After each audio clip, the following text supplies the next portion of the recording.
Assalamualaikum warahmatullahi wabarakatuh. Apa kabar sahabat beriman? Selamat datang di Magenta Islam. Akhirat adalah kampung keabadian di mana setiap makhluk akan mendapatkan balasan sesuai dengan amalan selama hidup di dunia. Ada yang bahagia, yakni mereka yang terpilih untuk menjadi penghuni surga. Ada pula yang bersedih dan sangat menyesal, yakni mereka yang menjadi penghuni neraka. Terlebih setelah mendengar khutbah iblis yang begitu menyiksa jiwa. Benarkah sahabat beriman, iblis bisa memberikan khutbah? Lantas apa isinya? Temukan jawabannya dengan menyimak video ini hingga akhir. Berikut pedihnya neraka, inilah khutbah iblis yang membuat semua orang menangis. Versi dari Magenta Islam.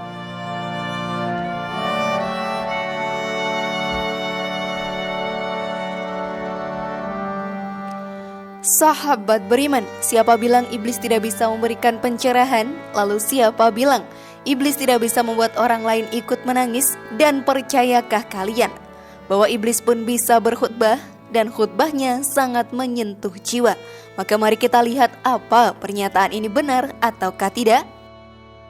Di akhirat nanti, setelah proses penghitungan hisab selesai, manusia terbagi dua kelompok. Allah memasukkan orang-orang yang beriman dan beramal saleh ke dalam surga, sedangkan orang-orang kafir dimasukkan ke dalam neraka. Yang masuk ke dalam surga akan sangat bahagia, sedangkan sahabat beriman yang masuk ke dalam neraka akan menangis dengan pedih karena penuh siksa serta penyesalan tiada akhir setelah tahu khutbah yang disampaikan oleh iblis di akhir zaman. Penasaran apa isi khutbahnya sahabat beriman? Maka mari kita bahas lebih dalam.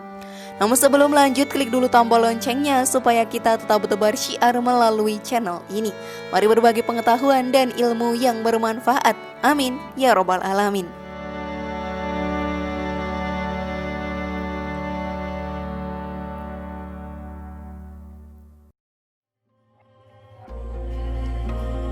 Sahabat beriman, kematian dan akhir zaman benar adanya dan Allah tidak akan pernah mengingkarinya. Tidak ada satu manusia pun yang bisa menolak datangnya kematian. Semuanya pasti akan terjadi. Kapan waktunya akan mendatangi kita tidak dapat dipahami, sebab semua itu hanyalah misteri ilahi. Namun yang kita tahu dan yakini hanyalah terdapat dua pilihan tempat bagi orang yang telah mati: masuk ke dalam surga Allah Ta'ala atau kembali ke tempat paling buruk, yaitu neraka.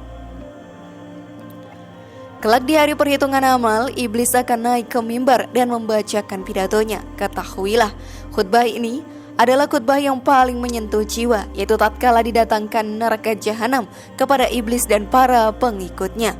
Maka mereka pun mengingat semua amalan-amalan mereka yang sudah dilakukan, dan semua yakin bahwa amalan tersebut tidak ada gunanya lagi. Tatkala telah dikumpulkan penduduk neraka dan surga, semua penduduk telah siap memasuki tempatnya, di mana telah ditenggakkan hisab atau hari perhitungan. Lalu sudahkah siap kalian sahabat beriman? Maka tatkala hari kiamat, iblis berdiri di atas sebuah mimbar yang terbuat dari api lalu berkhutbah seraya berkata, "Sesungguhnya Allah telah menjanjikan kepadamu janji yang benar, dan aku pun telah menjanjikan kepadamu, tetapi aku menyalahinya." Tafsir At-Tabari 563, Hasan Al-Basri rahimahumullah. Allah mengabarkan tentang khutbah yang disampaikan oleh iblis kepada para pengikutnya, yaitu setelah Allah memutuskan atau menghisab para hambanya, lalu Allah memasukkan kaum mukminin ke dalam surga dan Allah menempatkan orang-orang kafir ke dalam neraka jahanam. Maka iblis pun tatkala itu berdiri dan berkhutbah kepada para pengikutnya agar semakin menambah kesedihan di atas kesedihan mereka, kerugian di atas kerugian, serta penyesalan di atas penyesalan. Tafsir Al-Quran Al-Azim 489. Maka sahabat beriman, iblis pun berkhutbah kembali Sesungguhnya Allah telah menjanjikan kepada kalian janji yang benar. Dan aku pun telah menjanjikan kepada kalian, tetapi aku menyalahinya. Sekali-kali tidak ada kekuasaan bagiku terhadap kalian, melainkan sekedar aku menyeru kalian, lalu kalian mematuhi seruanku. Oleh sebab itu, janganlah kalian mencerca aku, dan tetapi cercalah diri kalian sendiri. Aku sekali-kali tidak dapat menolong kalian, dan kalian pun sekali-kali tidak dapat menolongku. Sesungguhnya aku tidak membenarkan perbuatan kalian yang menyekutukan aku dengan Allah sejak dahulu. Quran Surat Ibrahim ayat 22-23. Mendengar pidato iblis terlaknat tersebut, yakni ayat 22, semua penghuni neraka itu merasa sangat sedih dan juga tertipu. Mereka semua menangis dan menyesal, namun penyesalan ketika itu tidak ada gunanya lagi. Dan sahabat beriman, mereka tambah sedih mendengar ayat 23 yang menceritakan orang-orang beriman dan beramal saleh dimasukkan ke dalam surga. Yang telah kita ketahui bersama sekarang ini bahwa neraka terkenal dengan siksa yang sangat pedih. Allah menciptakan neraka sebagai bentuk balasan terhadap hamba-hambanya yang membangkang dari perintahnya.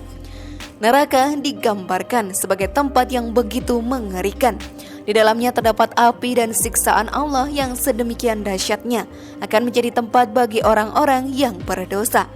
Adapun warna api neraka itu hitam kelam layaknya malam, seperti yang pernah diriwayatkan oleh Abu Hurairah radhiyallahu anhu bahwa Rasulullah shallallahu alaihi wasallam pernah bersabda, api neraka itu dinyalakan selama 1000 tahun hingga menjadi merah, kemudian dinyalakan 1000 tahun lagi hingga menjadi putih, kemudian dinyalakan 1000 tahun lagi hingga menjadi hitam. Jadi api neraka itu hitam seperti hitamnya malam yang gelap gulita. Nantinya, para ahli neraka akan kekal dalam siksaan angin panas. Air minum yang mendidih dan nanah untuk minumannya dinaungi oleh asap hitam yang senantiasa menurunkan hujan ular dan kalajengking. Subhanallah, sungguh pedih azab dan siksaan Allah ini. Abdullah bin Jubair bercerita bahwa Rasulullah pernah berkata, sesungguhnya di dalam neraka itu ada ular-ular yang besar seperti leher unta, yang bila salah seorang di antara penghuni neraka itu digigit dengan sekali gigitan saja, niscaya ia akan merasakan demamnya selama 40 tahun. Dan di dalam neraka ada kalajengking-kalajengking yang besar seperti keledai, yang bila salah seorang di antara mereka tersengat sekali saja, niscaya ia akan merasakan demamnya selama 40 tahun. Ya, itulah balasan bagi orang-orang yang zalim. Sungguh sangat mengerikan sekali, bukan sahabat beriman? Bukankah mengerikan khutbah iblis tadi juga? Setelah khutbah tersebut selesai, iblis pun menangis dan para pengikutnya menyesali perbuatan mereka. Padahal sudah banyak dai berceramah mengajak mereka untuk kembali ke jalan Allah dan Rasul-Nya. Tapi tatkala mendengar pimpinan mereka sendiri yang berkata, mereka pun menangis dan bersedih. Iblis hanya berpesan, saya hanya mengajak, tapi mengapa kalian mengikuti? Maka semakin sedihlah tatkala mendengar berita bahwa orang yang beriman akan masuk ke dalam surga Allah Ta'ala. Semoga kita tidak pernah mendengarkan khutbah ini. Maka sebelum hari itu tiba, kita sebagai kaum muslimin perlu terus memperbaiki diri. Jangan sampai terperdaya pada tipuan iblis semata. Mari tegakkan perintah agama, antara lain dengan mendirikan sholat 5 waktu dengan sebaik-baiknya dan rutin mentadaburi Al-Quran. Allah punya maksud dengan mengungkapkan pidato iblis itu di dalam Al-Quran, yang pada intinya adalah Allah memberitahukan kepada kita mengenai hal tersebut, agar jangan sampai kita di akhirat nanti setelah hisab mendengar khutbah iblis. Itu adalah khutbah yang sangat menyentuh hati, tapi jangan sampai kita mendengarkannya sekali-kali. Sebab kalau kita mendengar khutbah iblis tersebut berarti kita termasuk ahli neraka. Sebab telah dikabarkan, khutbah tersebut akan disampaikan oleh iblis kepada para pengikutnya pada saat yang sangat menegangkan, tatkala mereka pertama kali dimasukkan ke dalam neraka jahanam. Tatkala mereka telah melihat api yang menyala-nyala yang siap membakar tubuh mereka. Wallahu a'lam bishawab.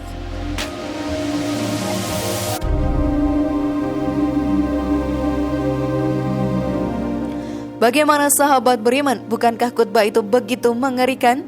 Semoga informasi tadi bermanfaat ya dan membuat kita berpikir lebih bijak. Mari bangun Magenta Islam ini dengan cara klik tombol subscribe, like, share, dan aktifkan tombol loncengnya. Wassalamualaikum warahmatullahi wabarakatuh dan jangan lupa tonton video yang lainnya.